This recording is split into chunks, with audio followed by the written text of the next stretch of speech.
എന്നാ കുഞ്ഞു മുന്തിരിങ്ങ വേണ്ട. എന്നാ കുഞ്ഞു എന്നെ പറ്റിയേ ഒന്നുമില്ല. കാര്യം പറഞ്ഞു. നമുക്കൊരു ഗെയിം കളിച്ചാലോ? ഞാനൊരു കളർ മനസ്സിലോർക്കും, അത് എന്ത് കളറാണെന്ന് വെച്ച് പറയണം. ഇൻഡിഗോ അല്ല, ഗ്രീൻ.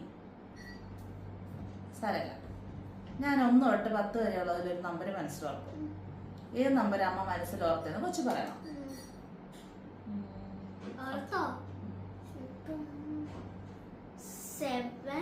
അല്ല, 2. കിട്ടിയില്ലല്ലേ? അമ്മേന്റെ മനസ്സിലിരിക്കുന്നത് ഞാൻ ഇങ്ങനെ അറിയാൻ ഞാൻ വലിയ മജീഷ്യനാണോ? ഇത് തന്നെ എനിക്കും ചോദിക്കാനുള്ളത്. നീ എന്തിനാ മോൻ വെറുപ്പിച്ചിരിക്കുന്നത് ഞാൻ ഇനി അറിയുന്നത്? ഇതറിയാൻ ഞാൻ എന്തല്ല കണിയാനും ആണോ? എന്നെ ഒന്ന് വാ തുറന്ന് പറയണം, അല്ല മോന്ത വെറുപ്പിച്ചിരുന്ന് അറിയാൻ പറ്റത്തില്ല. 100 പ്രാവശ്യം ചോദിക്കാം. മോന്തയും വെറുപ്പിച്ചാൽ ഇരുന്നോളൂ.